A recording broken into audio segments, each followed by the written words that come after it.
Good morning, SouthBrook. It's always a pleasure to be here and to share a teaching with you all. I always look forward to these days. This past week was Veterans Day. That's kind of a special day that our families have maybe paid special attention to. My father was one of 5 sons. 3 of those sons all were called to serve in World War II. And all 3 of them actually were involved in different branches of the armed services. My father was in Air Force, one of my uncles was in the Army, and the other was in the Navy. And they all 3 were able to return safely. My father-in-law, my wife's dad, he was a POW in Germany, and he also survived, was able to come home. But Veterans Day has always been kind of special because of just the amount of gratitude we feel in our heart towards those who have served. And I would like not to let this day go by. I know it was Friday, but I'd love to see those who are here in the small theater. If you're at home watching this on home, veterans, just stand up, let your family affirm you, or if you're home by yourself, just stand up by yourself and just receive this recognition. Would you, all veterans?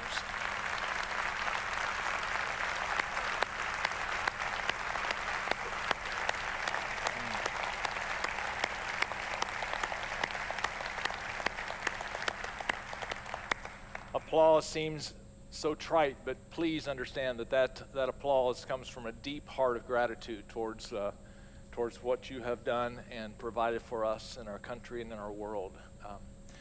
I love this series, and Charlie asked me, and I'll tell you a little bit why later on in the message, to be a part of this series. We're talking about what it means from heaven's perspective of what's going on up there, which was what Charlie talked about last week, and then today what's going on down here that Jesus wants to bring about. And we're using the text today from a portion of the Sermon on the Mount, Jesus' famous message that he shared in Matthews 5, 6, and 7. And within that message, Jesus is really talking about what it's like to bring his kingdom to this earth. What does that look like? How does that feel? What's the impact when heaven really truly becomes a part of our existence and not just something that we think about when we die and when we leave this planet Earth? And so within that Sermon on the Mount, there's a couple times where Jesus uses metaphors to describe the influence that he wants us to have.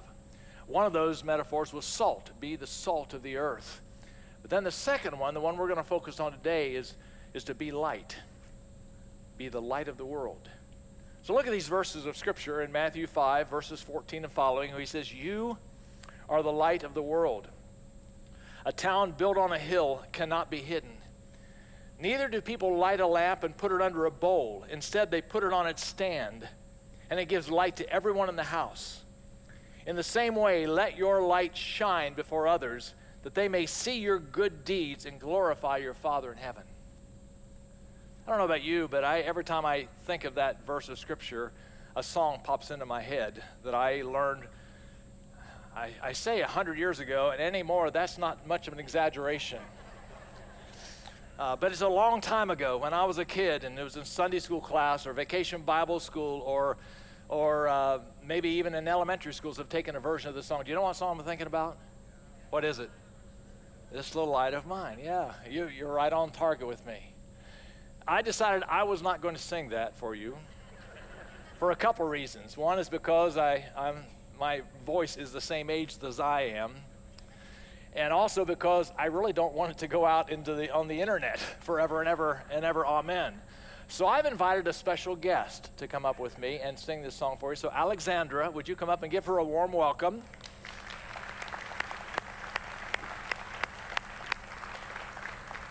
This is Alexandra. And Alexandra, how old are you? 8 years old. 8. And you're in what grade? 3rd. 3rd grade, okay. And what school do you go to? Dr. John Hull Elementary. All right. And you've been singing for how long? I've been singing for 2 years. Okay. I'm not sure your mic is on, hon. Where is your? You want to make sure that is tabbed on? Tina, you want to come up and check this? Go check this. A little timeout here, a little pause. But Tina's been singing for 3 years. She's 8.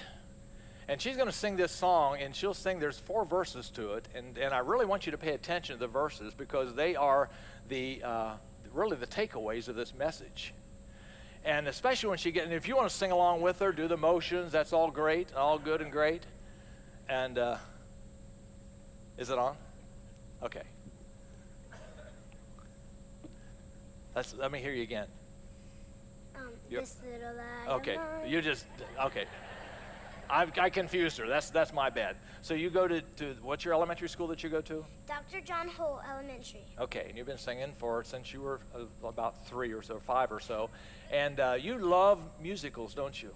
Yes. And what's your favorite musical? Cats. Cats, and why?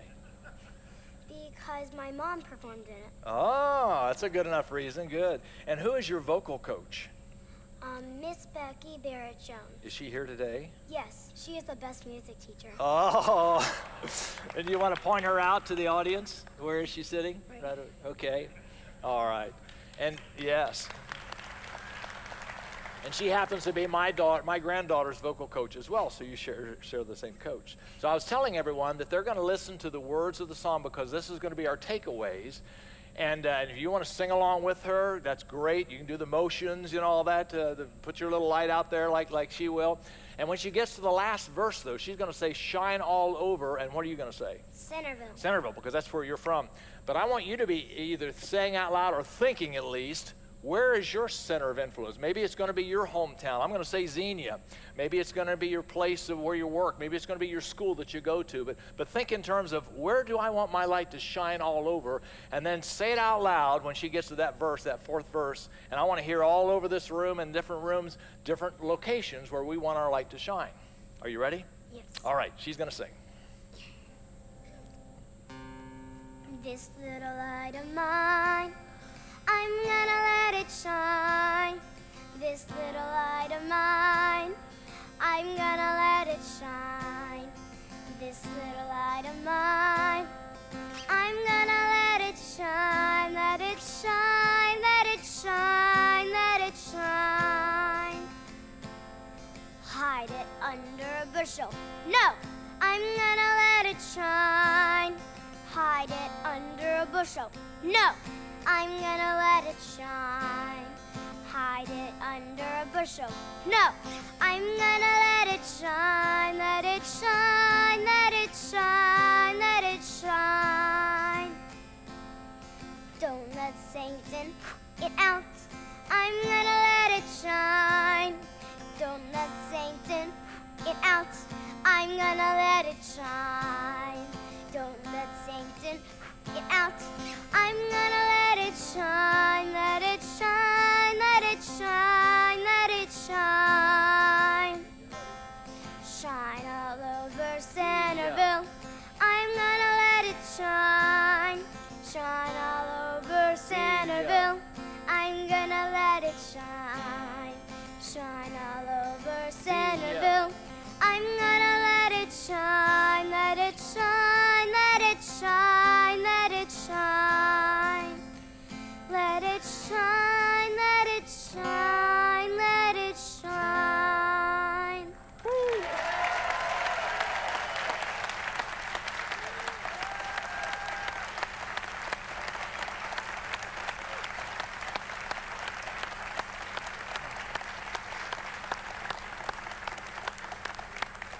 Thank you, sweetie. Good job. So I might as well quit right now. That is the highlight of the service, I guarantee you. And if you just keep that little ditty song in your head for a long, long time, then my job has been accomplished. Because that little song, it seems so trite and so simple, but it's so significant. It really epitomizes what Jesus is saying here about our light and how we are to let it shine. Even thinking about a city on a hill, as many of you know, we're big boaters in our family. We've been boating for vacations really since all through our adult lives.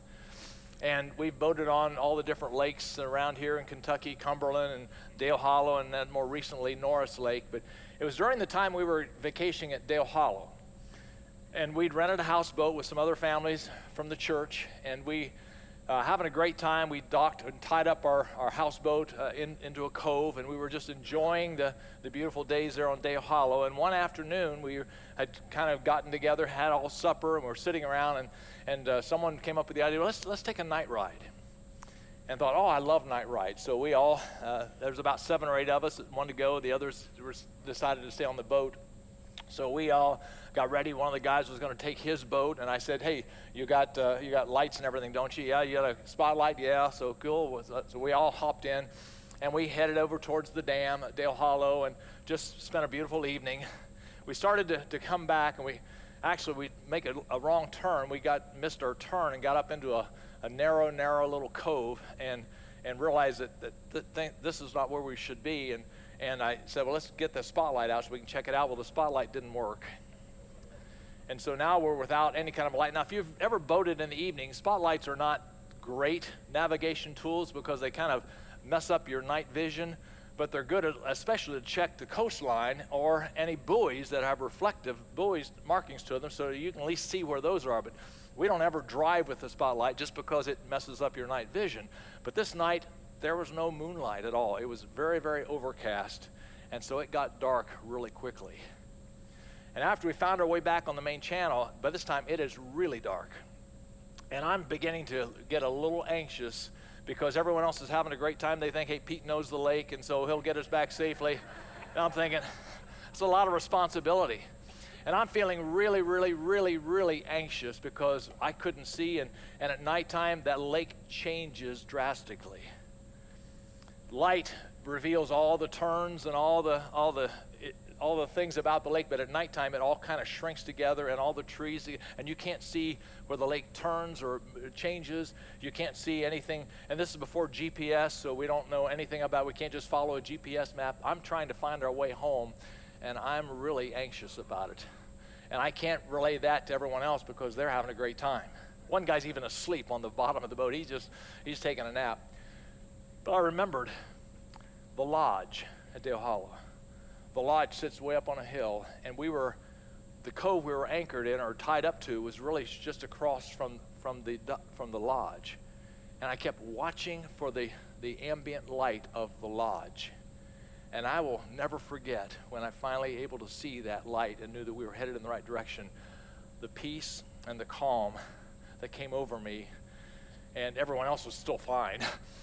But I was at least at peace now because I knew that, hey, we can find our way to the lodge. We're going to go directly across the lake and we'll find our houseboat. And we were home safe. When I think about this idea of lights on a hill or giving guidance or direction, I think about that's what he wants for us.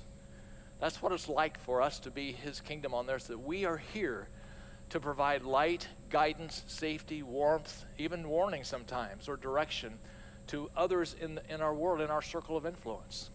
So I want us to take this song and our takeaways so that we can kind of learn from this and maybe hopefully leave in a better position or better understanding of who we are as far as being children of light. First of all, this light, this little light of mine, as Alexandra sang, is personal.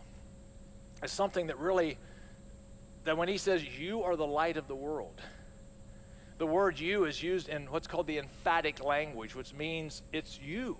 It's not just you, or you, or you, or you. No, it's you.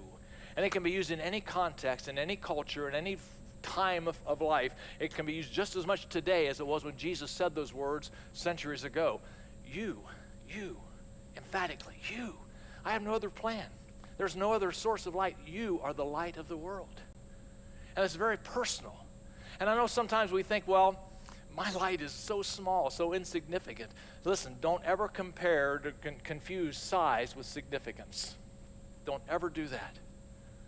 Sometimes just a little light in a certain setting is all that you need. It provides guidance. So significance is always of importance. And Jesus, when he said, you are the light of the world. Now maybe you remember also there's another time where Jesus says, I am the light of the world. You think, well, maybe that kind of confuses me. How can we be the light and he be the light? John 8, verses 1 and 2, where Jesus makes that statement. He says, He spoke to the people. He said, I am the light of the world. Whoever follows me will never walk in darkness, but will have the light of life. Now, the darkness that he talks about can't just be the absence of physical light. Have you ever been in a place where it was really, really, really, really dark? I remember when I was in college at Kentucky Christian University, a group of guys, we decided to go over into Carter Caves and go through Bat Cave. Remember that name because it's significant in the story. We walked through this big, huge opening, and then partway in, we actually had to get on our hands and knees and crawl almost like army style through a certain section of the cave in order to get into another cavern, which is a little eerie in and of itself. We finally got into the cavern, and some of you have done this with guides and caves, and so whoever was taking us through said, okay, now I want you to all sit down, and we're all going to turn our lights off, and so we did. And that was the first time I ever experienced what I would call just complete darkness. You could not see your hand in front of your face. Even after your eyes kind of got acclimated to the dark, we could hear the bats flying over top of us. I'm telling you what, when Jesus talks about your light is the light of life, my flashlight was the light of my life. I had a death grip on that thing. There was no way I was going to drop it and then take a chance on not being able to find it. And knowing that we were in this cave, I kept thinking about recently, if you've watched 13 Lives, about the Thai soccer team who for over 18 days were trapped in this cave, a true story back in 2018. And finally, when divers were able to get back to them because the cave had basically, through the rains, the monsoon rains, had filled up all the avenues with water, they could not get out. And it was finally after sometime 18 days when they finally were able to find the boys and their coach. It was because they heard voices and they saw their lights. Their lights were literally the light of life. And so when Jesus is talking about this, and I'm thinking about this whole idea of Bat Cave. By the way, in that cave, you may be surprised to know this, but when I was in college, I had a reputation of being a practical joker. In fact, true story, my senior year, the president of the college called me into his office and said, how badly do you want to graduate? I said, pretty badly. He said, well, some things need to change, some things need to stop. I said, I got it. But I'm in this cave, and there's a part of me that's just really scared because I'm really sensing this deep darkness and my light. But with my free hand, I'm also thinking this is a good opportunity for a little bit of a joke. So I remember reaching across, and I don't remember who the guy was, but there was a guy kind of close to me, and I take my hand up high. And again, hearing bats flying over top, I just went and put my fingers right down on his hair and found it. And that kid screamed like I've never heard anyone scream before. But Jesus says, if you follow me, you'll never walk in not physical darkness, but in a dark sense of life where you have no purpose or no significance or no meaning. You're just wandering, like wandering in the dark, just kind of zigzagging through life. You will never walk in that kind of a life. You'll always have a sense of purpose. You'll always have a sense of meaning. You'll always have a sense of significance because you'll always be the light of life, not only to yourself, but to others.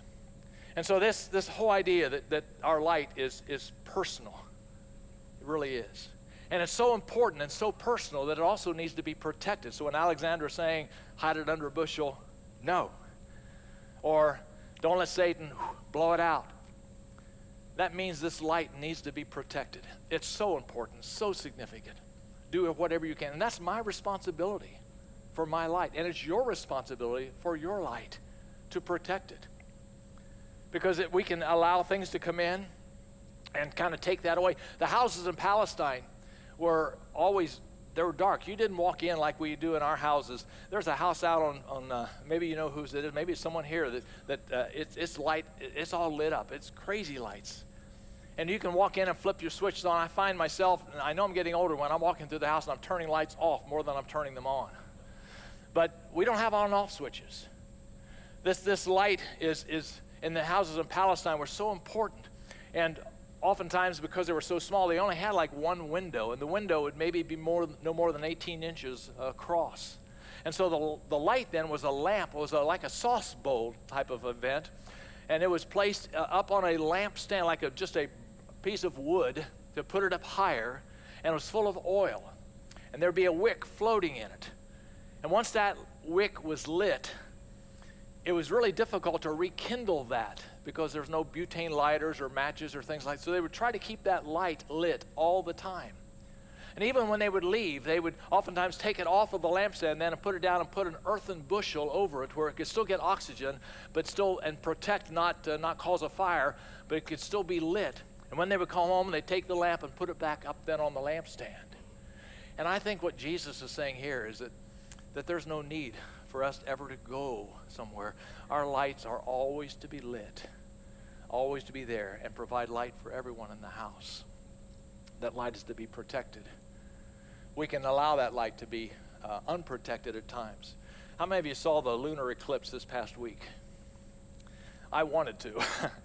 I had every intention because I thought I'm going to use that illustration here on my message. So I wanted to see it and actually take some pictures of the lunar eclipse so that I would have, hey, these were my personal pictures.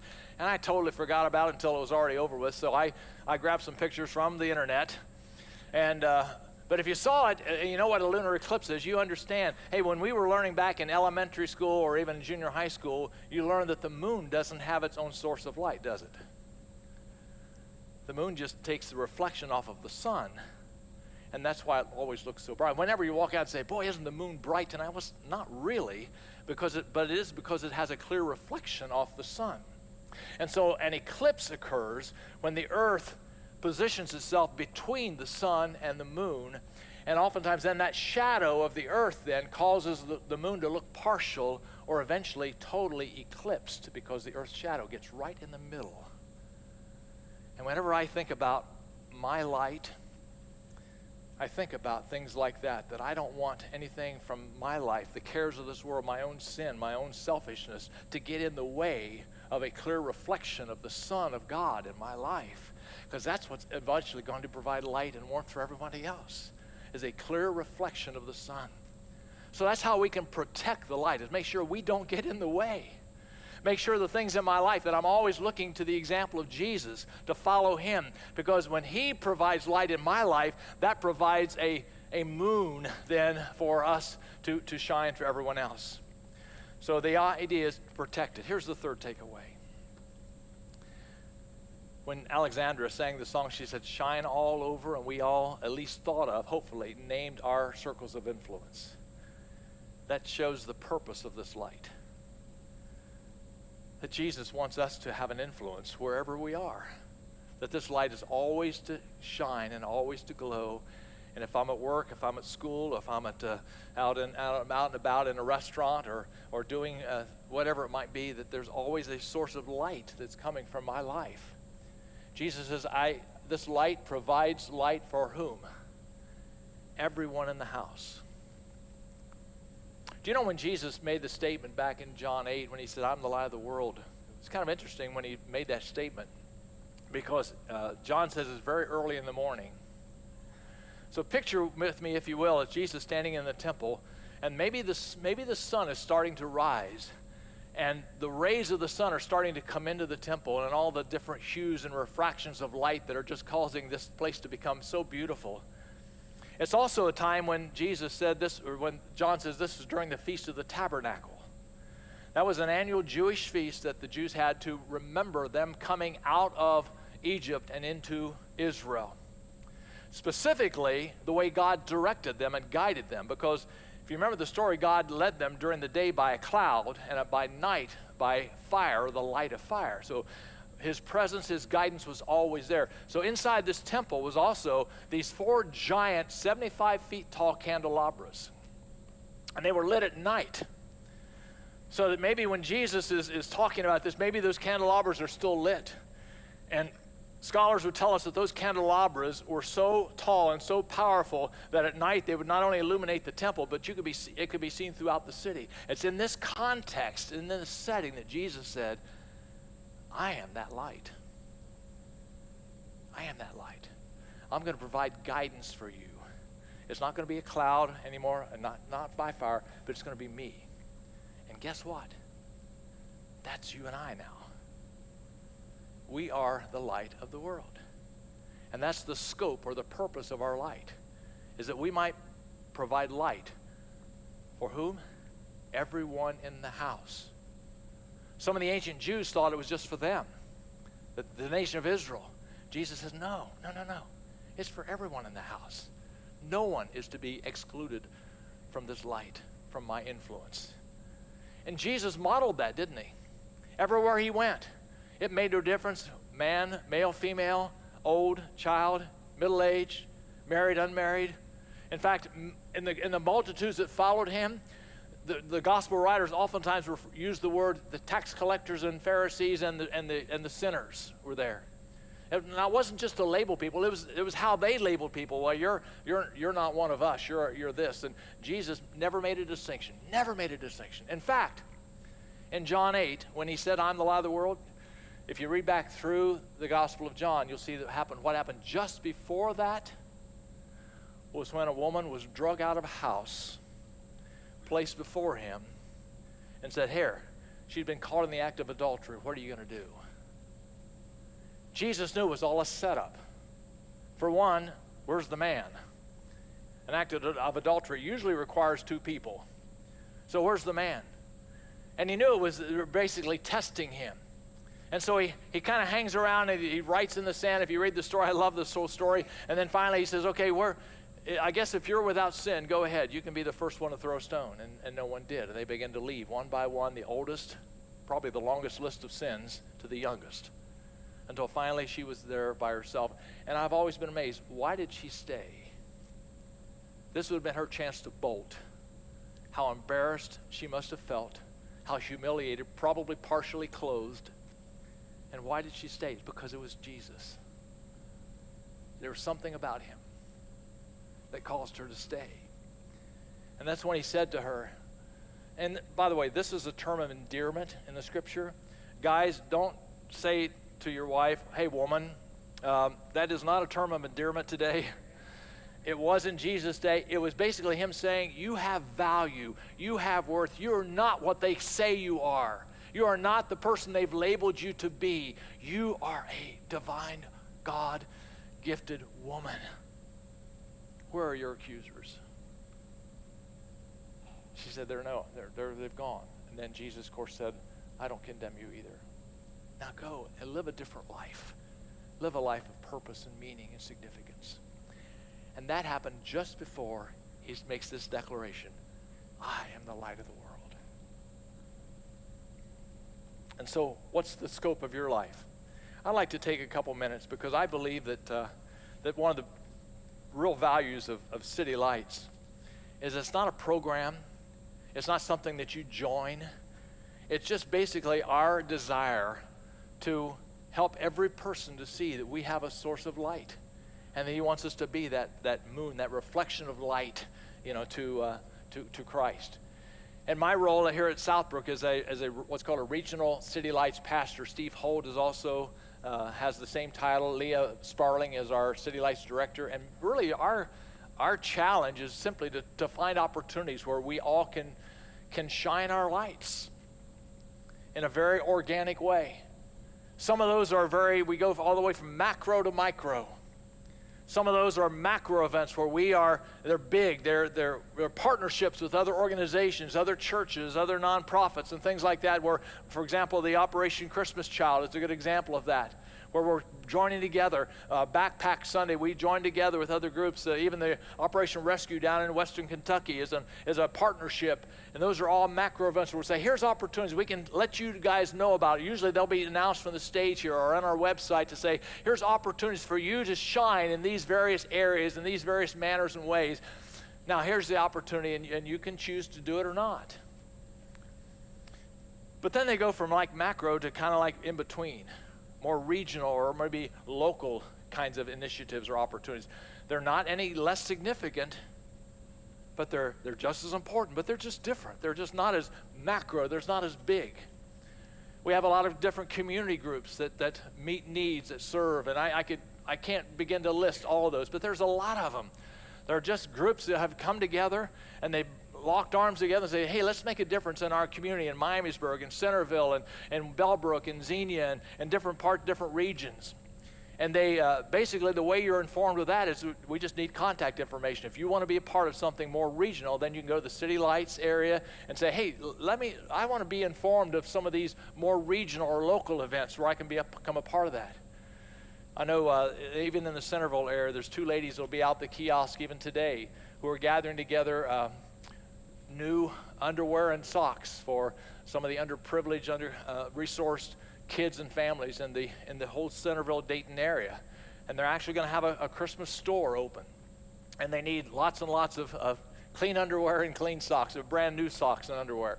And so you can find out more about that. Yeah, make sure it's not, clean has a totally different concept and meaning than new. So new.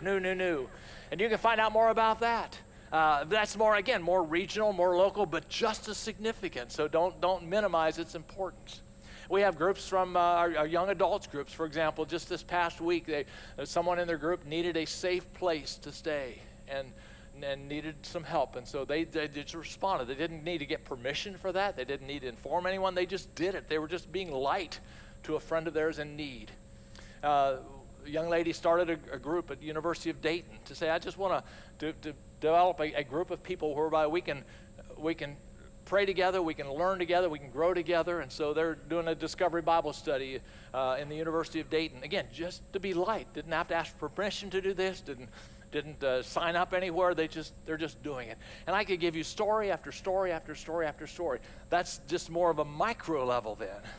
From macro to micro, every one of them is significant. Every one of them is important. They're just different. And that's how you can be light. I had a meeting this past week, and one of the ladies in our group we were talking about light. And she said, my husband, every morning before the kids would go to school, he always told them, or always tells them every day, be light to someone today. I thought, that is so cool. Just be light. It's not something that you do, it's just something that you are. Again, because light is the very identity of Christ. Back in John, Jesus, when he said, I am the light of the world, did you know that there are 7 different I ams that John records in his narrative?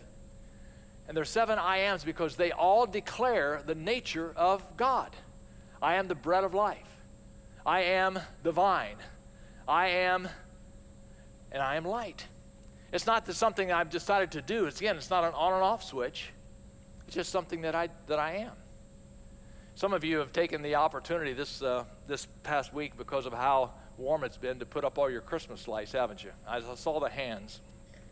Some of you are really kicking yourselves because you didn't put up your Christmas lights. And sometimes when we think about this influence of light, we think, well, wow, my light is different than your light, or your light's brighter than my light. None of us can miss y'all remember the story of Clark Griswold in the National Lampoon's Christmas Vacation, where he's trying to get all of his lights lit, at his house. We have a little clip here. Watch this clip real quickly.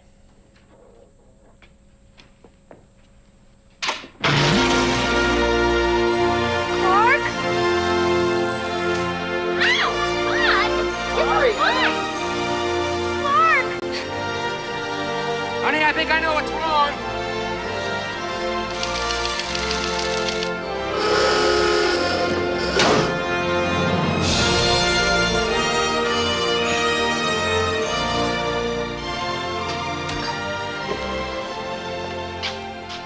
I can't see.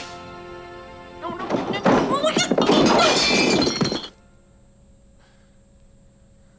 So the goal is not to compare our lights with others or say, okay, I know people that I think that is their charge in life. They want to be a spotlight. They want to shine the light right into their neighbors and judge them and tell them how wrong they are because I'm right and you're wrong. And that seems to be their goal in life, is to be a spotlight and to shine it in other people's lives. That's not our purpose. We're not trying to drain the community of the energy that they need. We're not trying to blind our neighbors. We're just be light. Just be light. I bet you all of us have individuals that you could name and identify of someone that you'd like to talk to in heaven when we finally get there. And I have some favorites as well. I love to talk to Peter and say, what was it like to walk on water? I need a boat to do that. You did it without no boat. I'd love to talk to Jonah. Jonah, what was it like to be in the belly of that whale? And what was it like and how did it smell to get puked up on dry ground, you know? I'd love to talk to Lazarus, who was raised from the dead. Lazarus, what was it like to walk out in those grave clothes and freak everybody out, you know, with the fact that you're alive? It's like a horror movie. But that's not the person that I want to most talk to. And I bet you none of you could guess who that person is. But let me tell you a little bit about the story, and that's how I'm going to conclude here today. It's a story that's recorded in all 4 Gospels, but only one Gospel actually identifies the person. And even that Gospel doesn't tell us the name. It just describes the person. I can't wait on November 18th when The Chosen Season 3 comes out. This story is going to be one of the episodes, and I can't wait to see how they portray that story. Let me give you the idea of what's happening, and I think you'll see the application. Jesus is teaching, and there's a multitude of people gathered around. The disciples come up to Jesus and say, Jesus, we got a problem. So what's the problem? He says, everyone's hungry, and Chick-fil-A is closed. It's Sunday. What do we do? And Jesus says, well, what do you got? And even Philip comes up. Philip was the analytical, probably the treasurer of the disciples, because Philip comes up and says, I've already figured it out. 8 months' wages would not even pay for enough to give everyone just a bite. Jesus said, what do you have? I said, we just have one boy's lunch.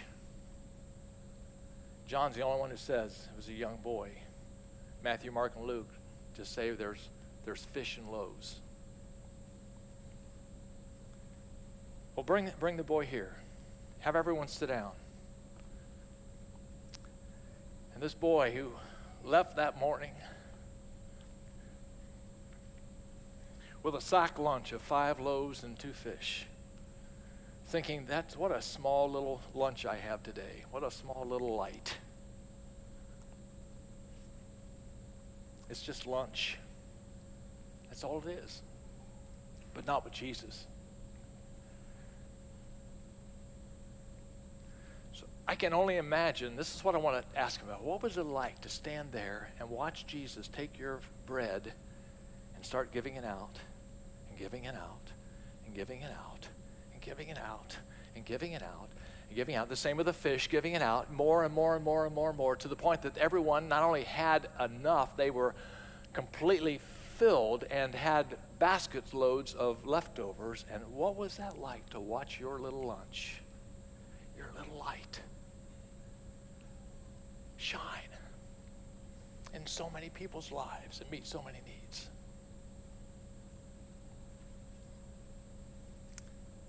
Because that's kind of what we are, right? We think our light is kind of small, but again, don't ever confuse size with what? Significance. Just watch what Jesus can do with your light. The Message gives a beautiful version of our text today. Instead of me praying over you before we leave today, I'm going to let Jesus' words just wash over you and be his prayer to us today. So would you watch the screens, hear it, then maybe as you go and take communion, let this challenge come into you, where Jesus is simply saying, go and be light. Be light to someone today. Be light to someone at the restaurant where you eat lunch today. Be light to someone out in the atrium. Be light to someone in your community. Be light to someone in your neighborhood. Just be light and just shine and see what God does with that. Because what he'll do, Jesus said, he'll bring glory to the Father. Bring glory to the Father. Remember when I said to the Pharisees, Jesus said, you go and you fast and you do all these things to be seen of men. That's your ultimate goal. You want to be recognized. You want to be noticed. Jesus says with this light, it is to be seen of men, but it's going to bring glory to the Father. In fact, he said there's two different words for good that he uses in the original language. There's one word that's called agathos, which simply means good in quality, good stuff, good quality. But the word Jesus uses is the word kalos, which means not only quality, but also winsome, beautiful, and attractive. So when God uses your light, it'll be more than just good quality. It'll be winsome. It'll be attractive. And you don't have to always just kind of relate, well, that wasn't me, that was Jesus that did that. I've always been that felt always awkward to me. I've heard preachers say, well, make sure you always give the glory to God, so whenever you change someone's tire, they say, well, thank you. Oh, that wasn't me, that was Jesus. And I'm waiting for someone to say, I'm sorry, it kind of looked like you. No, you don't have to get really creepy about this. Now, maybe there'll be an opportunity where someone says, tell me about you. Tell me about the story of your life. I'd love to. I'd love to share with you what's really going on inside of me. But he just says, just be light. Just shine. And when you shine and your good, winsome, attractive deeds are seen of people, they will immediately connect it with something deeper inside of you that's way beyond you. It's what you're reflecting. You're reflecting Jesus, and that's what they'll see. So here's the words of Jesus. Here's another way to put it. You're here to be light, bringing out the God colors in the world. God is not a secret to be kept. We're going public with this, as public as a city on a hill. If I make you light bearers, you don't think I'm going to hide you under a bucket, do you? I'm putting you on a light stand. Now that I've put you there on a hilltop, on a light stand, shine. Keep an open house. Be generous with your lives. By opening up to others, you'll prompt people to open up with God, this generous Father in heaven. And everyone who agreed said, amen. Have a blessed day and weekend.